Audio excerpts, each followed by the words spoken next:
Oi, vamos dar continuidade à nossa aula, o Barroco no Brasil. Eu falei sobre a parte 1 e agora falaremos sobre a parte 2, ok? Com o ciclo do ouro, o Barroco chega até o Rio de Janeiro.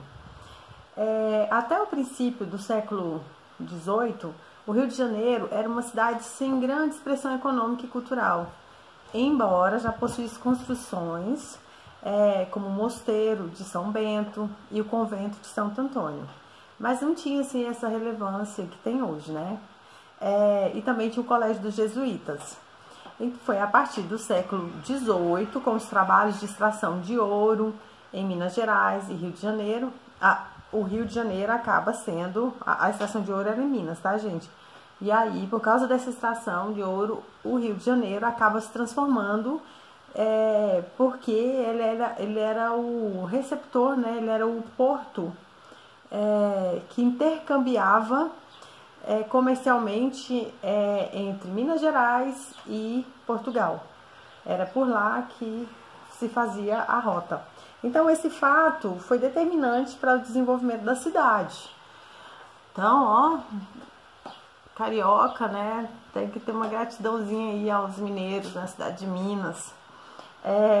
E esse fato, ele determinou o desenvolvimento da cidade e em 1763 fez com que Rio de Janeiro se tornasse a capital do país. E no século ainda XVIII, ocorreu um grande surto, né, de edificações civis que melhoraram o aspecto urbano da cidade. O governador da época, então, Aires de Saldanha, mandou construir o Arqueduto da Carioca. Eu vou colocar as fotos para vocês na plataforma, tá bom? Esse Arqueduto da Carioca é muito bonito. Eu já estive lá.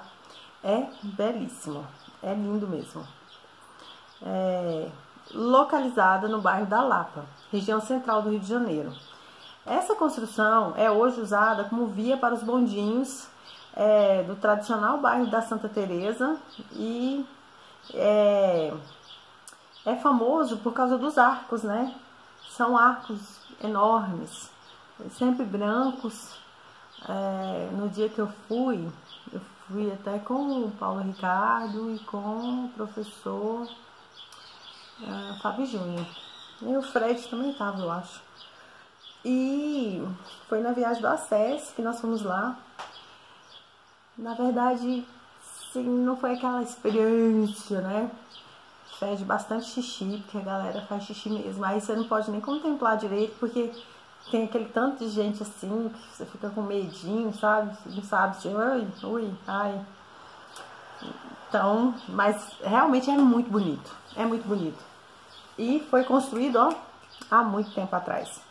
Então, famosa por suas ordens de arcos, né, superpostos, foi feita à base de granito brasileiro e argamassa de cal, areia e, pasmem, azeite de peixe. Nossa, agora com essas informações eu gostaria de voltar lá para ver melhor, né, com essas informações. Então, os arquedutos eram sistemas de canalização e distribuição de águas a grandes distâncias, né? Distribuir a água a grandes distâncias. Realmente é um negócio bem grande, gente. Outra construção importante dessa época é a igreja de Nossa Senhora da Glória, do Outeiro. O projeto dessa igreja, que foi atribuído ao engenheiro militar José Cardoso Ramalho, é muito importante, porque constitui uma das primeiras plantas da igreja barroca brasileira com nave poligonal. Já falei para vocês o que é nave, né? É aquela parte central do edifício. Geralmente as igrejas, elas possuem nave, né? Aquela parte que pode ser arredondada, pode ser quadrada, mas é a parte principal onde as pessoas se reúnem. Antes da utilização da nave poligonal, as igrejas, em geral, tinham 3 naves. Lembra? Eu falei isso na outra aula.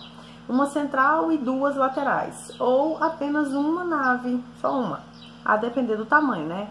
Sendo retangular, na maioria, retangular, formando salão. É um salão.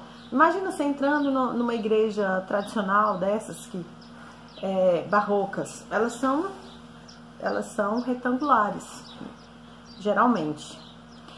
Outro aspecto que merece a nossa atenção é a ausência de talha dourada.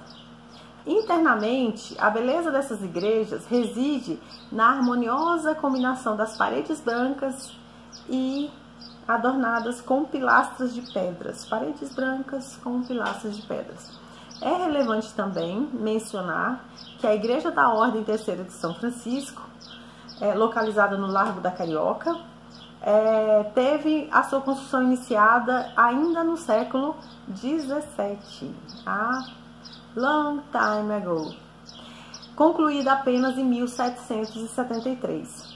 No seu interior apresenta uma rica talha dourada, realizada por dois importantes escultores portugueses, Manuel de Brito e Francisco Xavier de Brito. Eram parentes?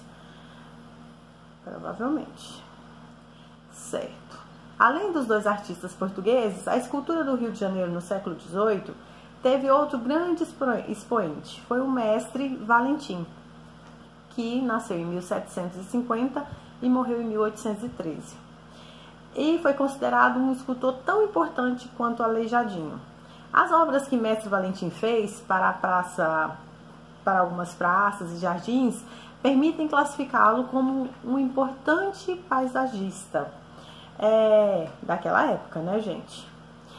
E a sua produção mais abundante se encontra espalhadas por muitas igrejas no Rio de Janeiro, como a Igreja da Ordem Terceira do Carmo, a Igreja de São Francisco de Paula e a Igreja de Santa Cruz dos Militares. Nem sabia que os militares tinham igreja. Santa Cruz dos Militares. Santa Cruz dos Militares. Ok. Para essa última, Santa Cruz dos Militares, mestre Valentim esculpiu em madeira imagens de São Mateus, de São João Evangelista, que hoje se encontram no Museu Histórico Nacional. Essas esculturas de madeira transmitem uma impressão de movimento pelas linhas do corpo. Realmente elas são lindas, gente. Esculpido na madeira, você pensa que é um tecido que está envolvendo os corpinhos, mas é só a madeira. Agora vamos para a parte mais interessante. O barroco em uma região pobre de São Paulo. Vamos lá. Então, os moradores da cidade de São Paulo, fundada na metade do século XVI, gente, São Paulo é muito velha, não conheceram o desenvolvimento econômico vivido por outras regiões da colônia. Por isso, no século XVII, quando chegaram as informações de que havia ouro em Minas Gerais, os paulistas organizaram as famosas bandeiras e introduziram nas atividades de mineração, ou seja, houve uma migração de São Paulo para Minas para explorar a mineração. Enquanto os bandeirantes partiam e fundavam muitas vilas prósperas no interior de Minas Gerais. Gente, vocês sabem que os bandeirantes, eles saíam arregaçando com tudo. Eles não eram assim, esses heróizinhos que nós aprendemos na história, não era bem assim não, viu? E aí, enquanto Minas Gerais estava se expandindo por causa dos bandeirantes, formando vilas, porque onde tem gente, fatalmente vai ter um comérciozinho, depois vai chegando mais gente, as famílias vão se reunindo, e aí aquilo vira uma cidade. E aí todas as cidades, a grande maioria das cidades foram formadas assim, de gente que vai chegando, e aí geralmente faz uma rua principal, onde teve o primeiro ajuntamento, e vai expandindo a cidade para norte, sul, sudeste, leste, oeste, e assim vai. Então, e São Paulo, durante esse período, ficou estagnado, pasmem, né? É incrível isso. Ficou monótona, sem perspectiva, e essa situação, ela dura por todo o século XVIII. Gente, incrível isso, né? Nós pensamos que São Paulo, já vai estourando e vira aquele mar de prédios. É devagar, gente, é devagar. Então, uma atitude de parcimônia parece ter orientado os paulistas na construção de edifícios na sua cidade. aquilo é um mar de prédios, gente. Só nessa época que houve parcimônia. Para quem não sabe o que é parcimônia, é cuidado, é algo cuidadoso, devagar. Então, dessa forma, as ordens religiosas puderam realizar apenas igrejas bem modestas. Então já está explicado, né, gente? O barroco não teve uma expressão muito grande nessa região pobre de São Paulo, porque não tinha money. Para o barroco se instalar precisa de money, porque precisa pagar os artistas para esculpir, precisa de ouro, precisa de entalhar coisas, precisa de talhas douradas. Talhas, gente, é coisas entalhadas e sei lá, no bronze, na prata, no ouro, na madeira e assim vai.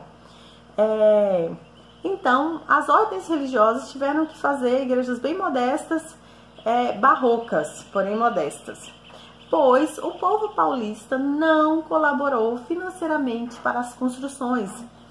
É por isso que não teve, ou porque eles não tinham para dar, ou porque estavam guardando para outra coisa. E quando observamos bem a cidade de São Paulo, constatamos que seu aspecto se transforma sempre. É como se esse centro urbano, que é São Paulo, estivesse constantemente reformulando, passando por um processo de contínua recriação. Por isso, atualmente, nós encontramos poucas construções barrocas na cidade. Entre as que restaram, destacam-se o conjunto formado pela Igreja e Convento da Ordem Terceira de São Francisco, da Penitência e a Igreja Ordem Terceira de São Francisco da Penitência. Eu falei penitenciária, gente? Ai, não é mais não. Da Penitência. E a Igreja e Convento de Nossa Senhora da Luz. O que é que eu tô passando para vocês aqui? Que São Paulo não tem muitas igrejas barrocas por dois fatores. Primeiro, na época que tinha um boom de construções barrocas, São Paulo não estava nadando no dinheiro, não tinha condições de bancar, porque o barroco é caro. E segundo, porque São Paulo se reformula e vai mudando, e muita coisa passou. Não significa que não tem, mas é bem menos. Rio de Janeiro tem muito mais. Se você for ao centro de São Paulo, for ao centro do Rio de Janeiro, centro mesmo do Rio de Janeiro, é belíssimo, com aqueles prédios que ainda estão lá, que foram preservados, belíssimo. São Paulo já tem uma outra cara, uma cara mais cosmopolita, é diferente, não tem aquele resquício dos tempos idos. Então, certo. Vamos pegar o que é importante aqui. Ok, então é isso. Essa é a última parte dessa aula. Se você assistiu até aqui, beijos de luz pra você, tá bom? Fiquem bem e nós nos vemos na próxima aula. Até!